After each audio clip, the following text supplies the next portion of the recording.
समस्त को हार्दिक स्वागत एवं अभिनंदन।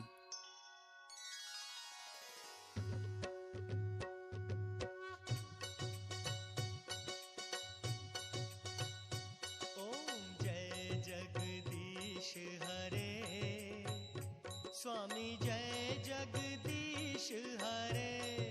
आज आमे पृथ्वीर महासागर और सागर विषय पढ़िबा।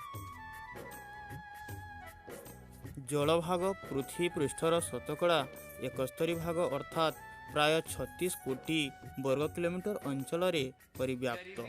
पृथ्वी पृष्ठरे 5टी महासागर थिबा कथा आमे पूर्व श्रेणी रे पढ़ीछे। सेगुड़िक हेउछि प्रशांत महासागर, आटलांटिक महासागर, भारत महासागर और उत्तर महासागर बा सुमेरु महासागर। प्रशांत महासागर पृथ्वीर सर्वबृहत महासागर। अन्य सब महासागर तुलना रे यह गभीरतम।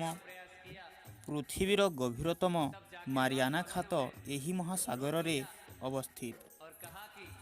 एही महासागर पूर्व दिगरे उत्तर अमेरिका और दक्षिण अमेरिका, पश्चिम दिगरे एशिया एवं ऑस्ट्रेलिया, उत्तर रे सुमेरु महासागर और दक्षिण रे अंटार्कटिका महादेश अवस्थित। यार समुदाय क्षेत्रफल पृथ्वीर क्षेत्रफलर प्राय 1/3। एही महासागर रे फिलिपाइन्स,